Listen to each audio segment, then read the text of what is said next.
Elmer, ¿cómo empezó la historia? Empieza siempre con un sueño. ¿Cuál era tu sueño? A ver, Guido, en primer lugar, muy buenas tardes. Muchísimas gracias por esta invitación, por este merecido homenaje. La verdad que estoy encantado de estar en Lima. Me encanta venir a Lima. Como digo en la radio, a pesar del color del cielo, color de la panza de un burro, Lima es Lima y me encanta estar en Lima. Y muchas gracias a toda esta enorme audiencia que tienen aquí en el auditorio.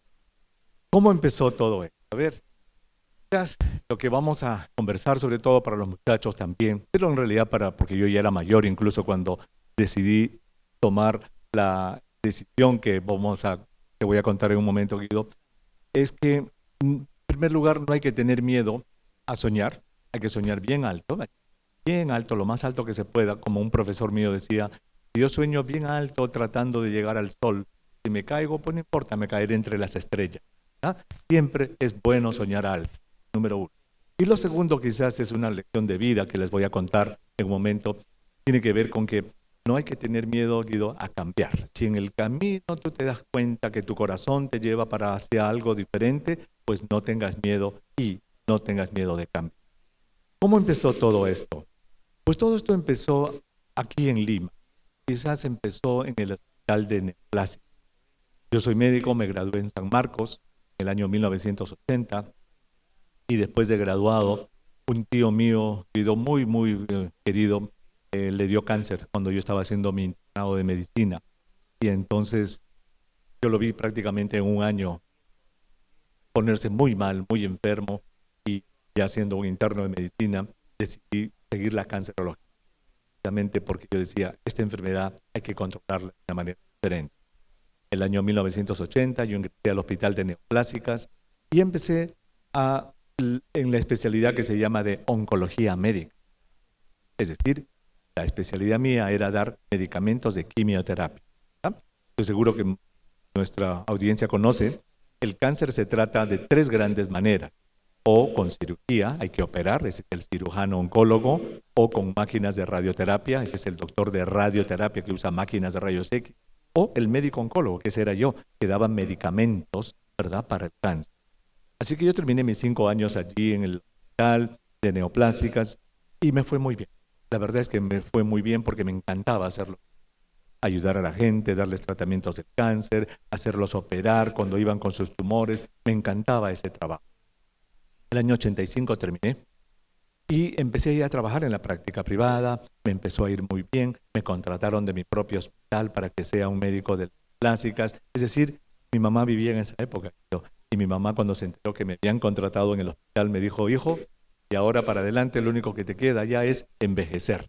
Llegaste a la cima de tus deseos, que era ser un cancerólogo del neoplasma. Y empecé a trabajar. Y allí fue donde ocurrió algo que ha ido cambiando. ¿Qué sucedió?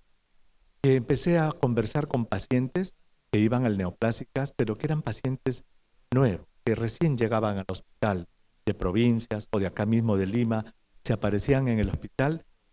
Yo empecé a conversar con ellos en un consultorio que tiene el hospital, que se llama el consultorio de admisión, a donde van los pacientes nuevos. A ese consultorio, en mis 5 años anteriores de entrenamiento, no había ido. ¿Por qué? Porque como mi labor de médico era solamente darles tratamiento, ya me mandaban los pacientes ya previamente operados, previamente tratados, para que yo los vea en último lugar. Pero cuando yo empecé ya a trabajar y a conversar con esta gente, la verdad es que sentí un cambio muy profundo en mi persona. ¿Por qué? Porque me di cuenta que la gran mayoría de cánceres que llegaban al hospital eran cánceres avanzados e incurables. Llegaban señoras, por ejemplo, que parecía que tenían un bulto de aquí debajo de su bracito así, y el portero del consultorio me decía, doctor, ahí está llegando una señora con cáncer de la mama. Y decía, ¿cómo sabes? Ya va a haber doctor. ¿Por qué? Porque ese era lo que ocurría. Las señoras llegaban con unos tumores enormes que parecían realmente unas enormes bultos que tenían porque el cáncer lo habían dejado avanzar debajo de su pecho, entonces llegaban al hospital con esto que parecía un bulto. Llegaban señoras que tenían cáncer de la matriz, cáncer del útero, pero llegaban sangrando, pálidas. Cuando yo trataba de examinarlas, hacerles el examen íntimo, no se podía hacer porque allí había un tumor que era terrible. Llegaban hombres con tumores del colon. Es decir, allí en esos consultorios empecé a ver, Guido, algo que nunca había visto antes por la calidad de mi entrenamiento. Y me di cuenta de algo fundamental. La razón por la que esa gente llegaba en este estado al INEN era por falta de conocimiento. ¿Cómo es que me di cuenta? Porque cuando esa señora, por ejemplo, yo le examinaba su seno, le examinaba la parte íntima, para que no le doliera, yo le tenía que hablar de alguna cosa. Y le preguntaba, ¿has visto la última telenovela? Simplemente María. Y la señora decía, sí, doctorcito, me decía, le he visto y me contaba de que María y que no sé qué y no sé cuánto. Y a esa misma mujer yo le preguntaba, ¿por qué llegas en este estado, mamacita? Le decía, ¿tú no sabes lo que es el Papa Nicolau? Y la mujer me decía, sí, cómo no, eso que le hacen ustedes los doctores en la garganta a la gente, ¿no? No sabía. Los hombres que llegaban con esos tumores gigantes, ¿sabían, Guido, cómo había salido la alianza el fin de semana? ¿Quién era el goleador del campeonato? Pero no sabían qué cosa era el intestino grueso. Entonces allí me di cuenta de que la gente llegaba en esos estados tan terribles de enfermedad por carecer de información. Allí fue donde yo vi la luz, y esto tiene que ver con esta ceremonia, de que yo decidí dar un cambio, pero profundo en mi vida. Decidí dejar la oncología médica, que me estaba yendo tan bien, porque yo dije, el cáncer no es para tratarlo nada más con quimioterapia. El cáncer no solamente es para operarlo nada más con los bisturís, sino el cáncer es para prevenirlo, el cáncer es para detectarlo temprano, y para eso hay que usar los medios de comunicación.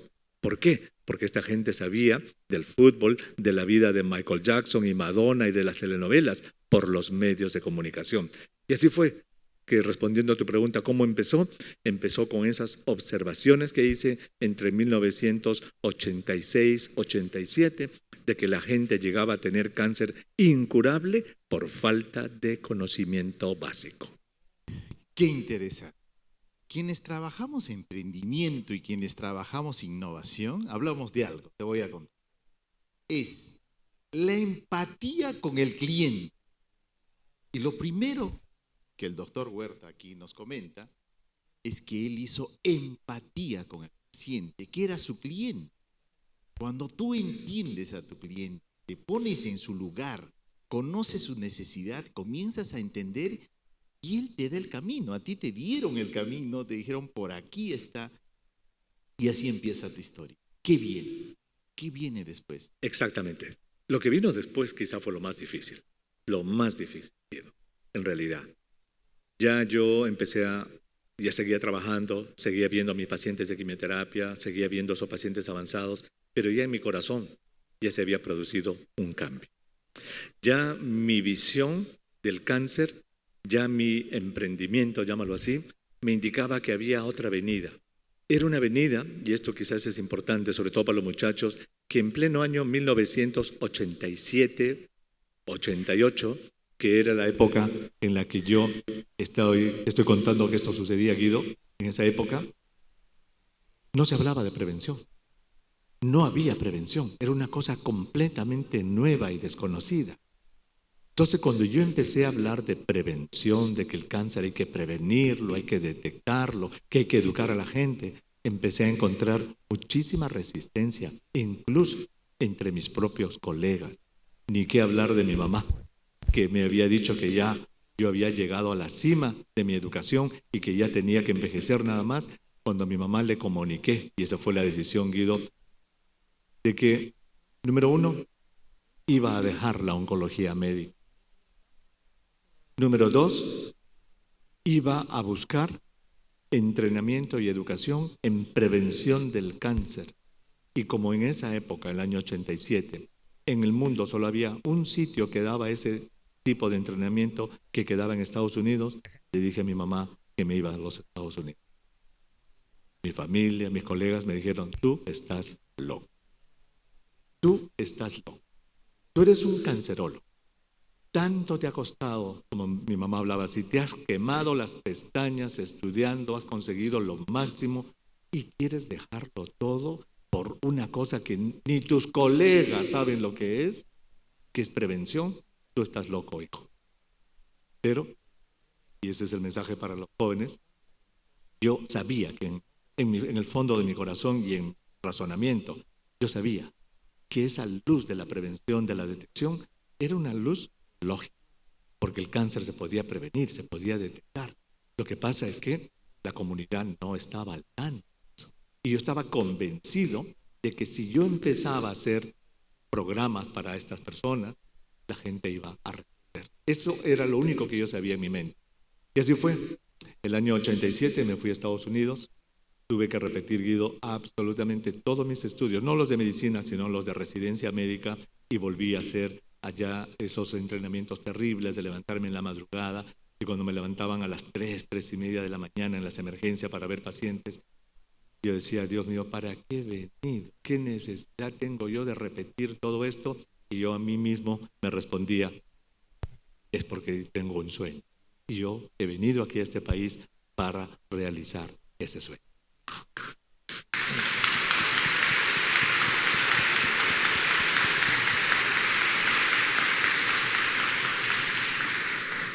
Espíritu emprendedor.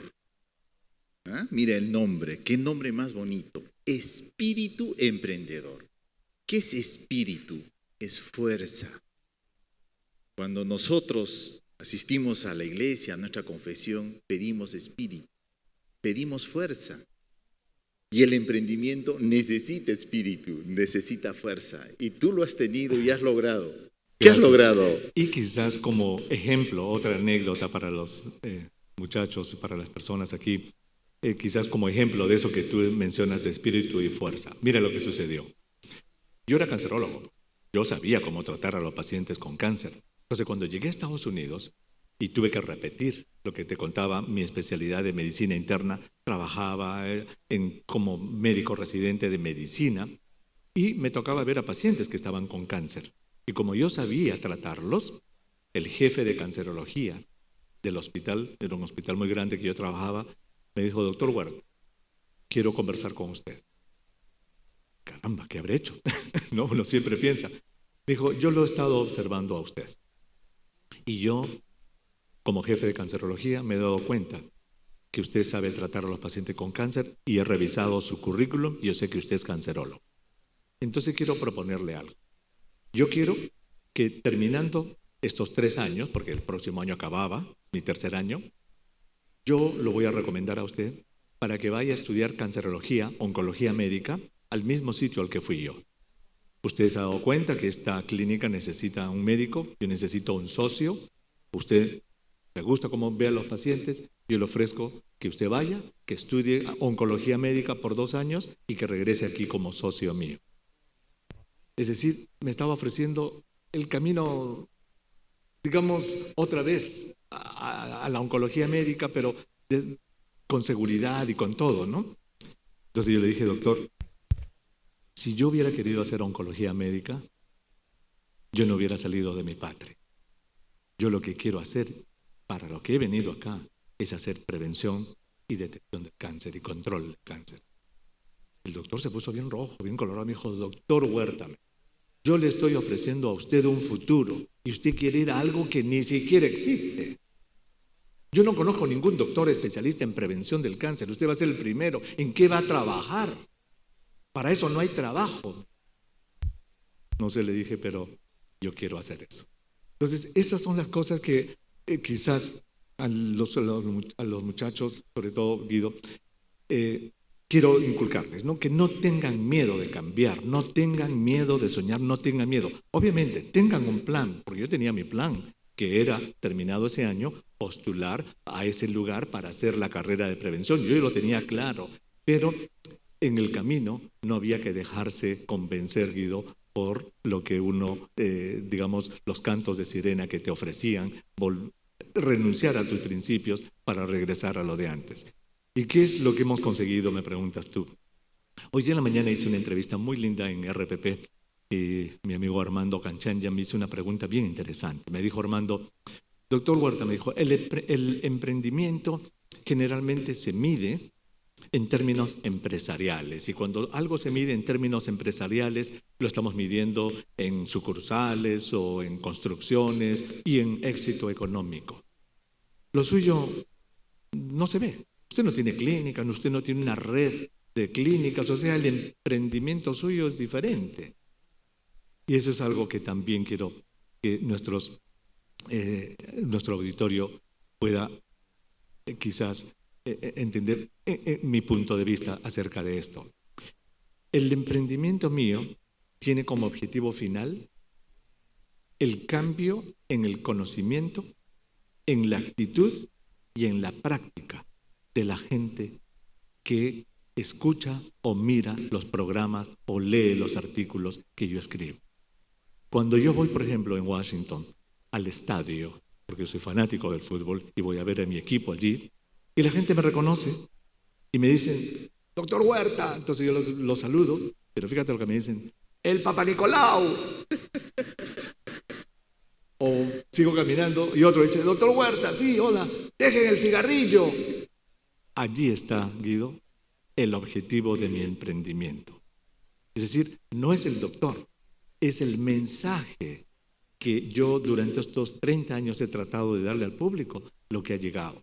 Entonces el emprendimiento no solamente se va a lograr o se va a medir o se va a, digamos, a llegar a consolidar cuando uno tenga pues construcciones, que las hay que tener de repente para algunos, sino también, como en el caso mío, cuando hemos logrado que cambien los conocimientos, las actitudes y las prácticas y tengamos una comunidad que ahora va al doctor, que se hace chequeos. Por ejemplo, en Washington, varios colegas me dicen, ¿no? Doctor Huerta, me dicen, no sabemos en detalle lo que usted hace, pero ¿sabe qué? Siga haciéndolo. Le digo, ¿y por qué? Porque acá llegan las señoras, me dicen, de Honduras, de El Salvador, gente muy humilde, que también usan una especie de polleras y van así a Washington, viven allá, y dicen, doctor, yo quiero que usted me haga Papa Nicolau y mamografía. Ah, sí, le dice el doctor.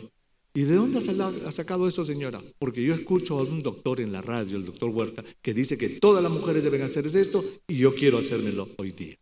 Entonces, ese es digamos, el fruto de este emprendimiento. No se medirá en ladrillos, construcciones y dinero, pero se mide en actitudes, comportamientos y prácticas. Maravilloso.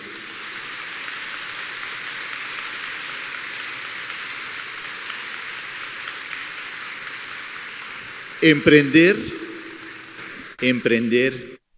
es hacer algo con grado de dificultad y grado de riesgo.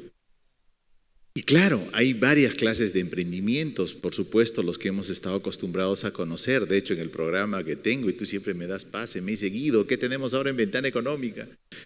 Y efectivamente hablamos de los emprendimientos económicos, pero ustedes han escuchado hoy día emprendimientos sociales, culturales, pero el espíritu emprendedor, eres el espíritu emprendedor y tú tienes ese espíritu, pero hay otra forma de explicar el emprendimiento, dice cultura emprendedora. Por un lado hablamos de espíritu emprendedor, otro cultura emprendedora, y efectivamente tenemos un entorno. Nosotros acá quienes hablamos de emprendimiento hablamos del ecosistema emprendedor, que es como un caldo de cultivo, como un ambiente que empuja, ¿no? Que te empuja, que te ayuda. Cuéntanos un poco tu entorno inmediato, tu familia, tus hermanos. ¿De dónde nace ese espíritu emprendedor de Elmer Huerta? Excelente pregunta, Guido. Pues yo creo que nace de mi madre. Mi madre, ella falleció hace ya 9 años de cáncer. Ella fue una mujer maravillosa en el sentido que era emprendedora. Ella era una emprendedora increíble, Guido. Mi mamá se quedó viuda a los 30 años con 3 hijos. El mayor era yo, con 6 años, mi hermana de 4 y la bebita de 6 meses de nacida. Mi padre murió joven a los 32 años en un accidente de carretera y mi madre se quedó viuda. Mi familia es de Recuay, de Ancash, y justamente un año antes la familia se había venido a Chosica, que es donde yo crecí. Mi papá era un contador público con la empresa de electricidad allí en Isla Hidrandina, pero murió. Y mi madre se quedó viuda con 3 hijos y ella tuvo la opción o de regresarse a Recuay, a la sierra, con sus 3 hijos, o de quedarse aquí y emprender el camino para asegurarles la educación. Mi mamá era profesora, el pequeño sueldo que ella tenía de profesora lo multiplicaba con los negocios. Mi mamá llegó a tener camionetas que alquilaba a la empresa de electricidad. Y mi mamá nunca, jamás nos hizo faltar un solo elemento para nuestra educación en la casa. Nunca. Yo aprendí de ella esto.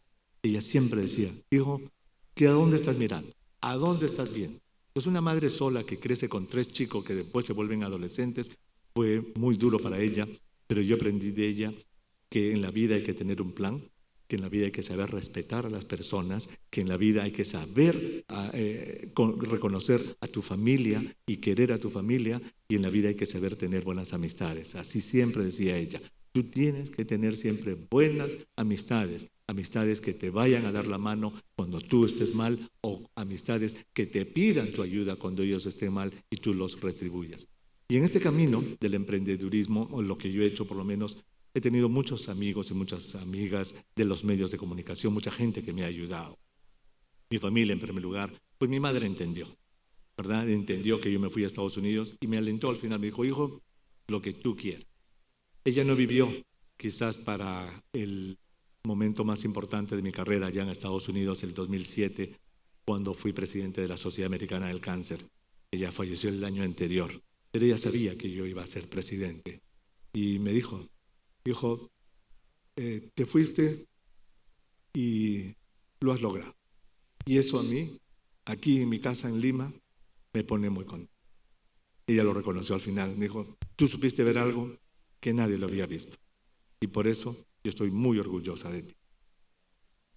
Y luego en los medios de comunicación también, la gente de RPP Noticias, por ejemplo, desde el comienzo, don Miguel Humberto Aguirre, toda esa gente de RPP Noticias me dio muchísima mano. Y esto es algo que todos tenemos que saber, es decir, que solo se pueden hacer las cosas. Hay que tener la idea y todo, pero el entorno que tú dices, de la familia, de los amigos, de los contactos, el famoso networking que le llaman en inglés, es decir, conectarse con la gente, eso es fundamental. Gracias, gracias. Un aplauso, claro que sí.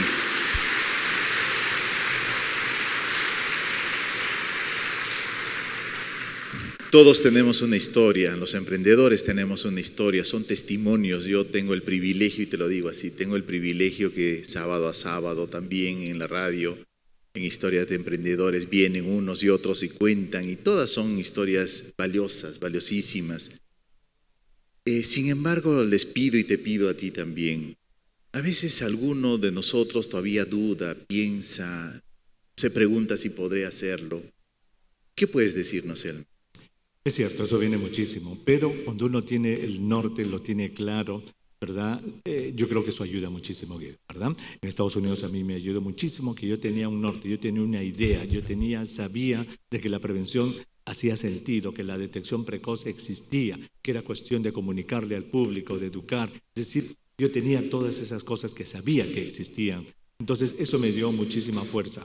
Pero quizás para las personas que flaquean en algún momento, quiero leerles un poema. Es un poema muy bonito que yo lo descubrí hace más de 15 o 20 años y que me ha dado muchísima fuerza y que al final, te cuento, Guido, el año pasado, cuando me dieron un premio importante en la Casa Blanca, el presidente Barack Obama, que fue de campeón de la salud pública, yo leí este poema para ellos. Este es un poema de un autor norteamericano. Él se llama Robert Frost. Este poema se llama El camino no elegido.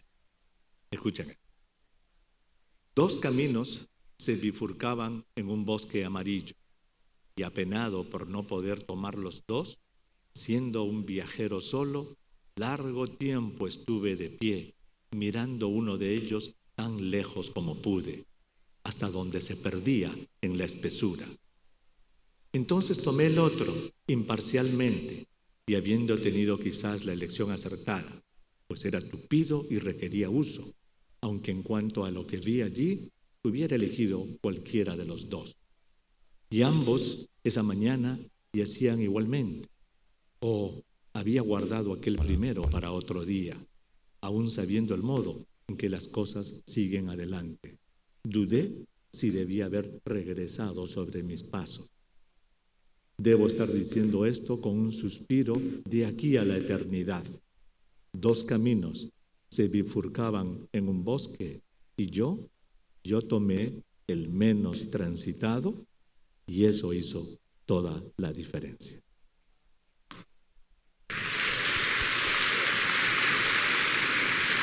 Y eso me pasó, gracias, y eso me pasó hace 30 años.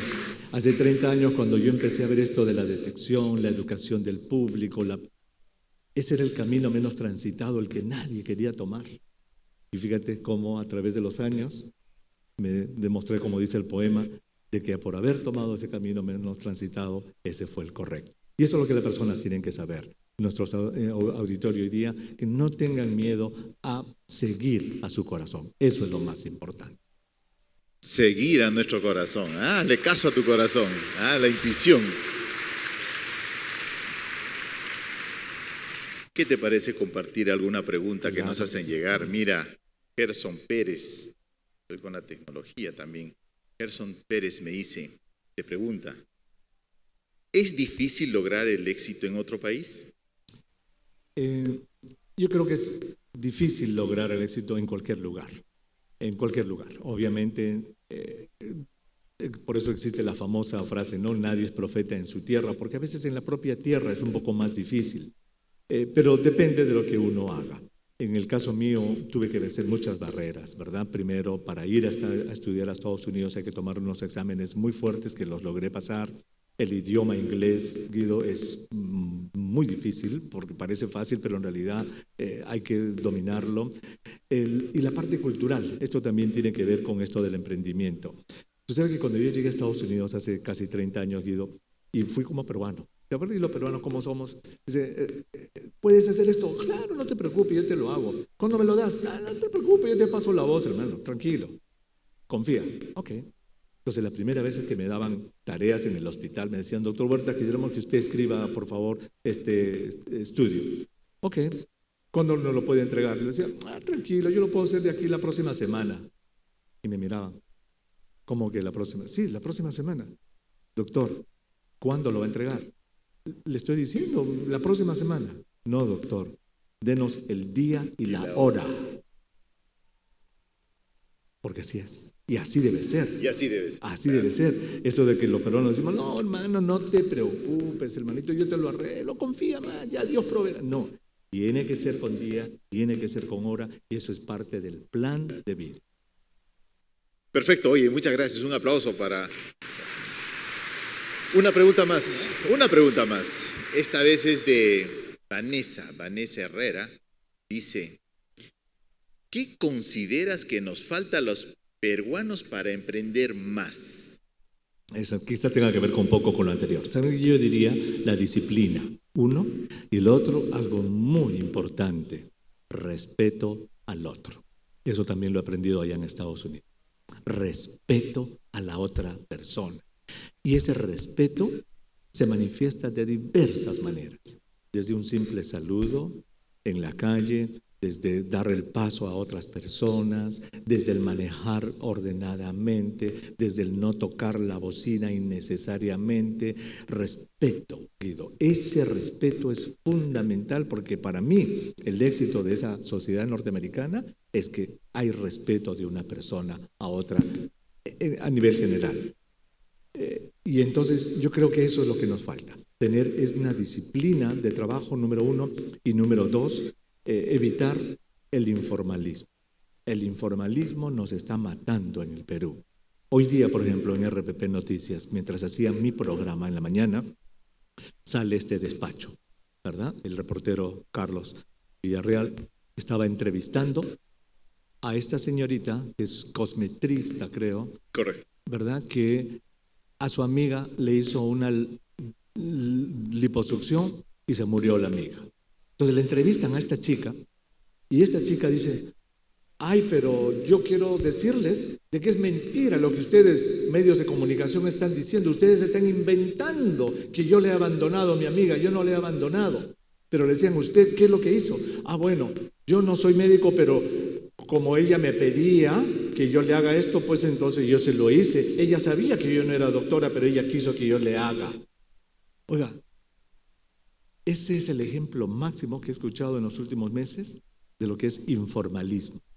¿Cómo una persona que no está preparada para realizar un tratamiento médico que se puede complicar con la muerte como sucedió, con esta excusa de que su amiga era su amiga y se lo había pedido y encima le echa la culpa a los periodistas de que están informando mal? O sea, esta persona es para mí, querido, la figura exacta de lo que es informal en el Perú.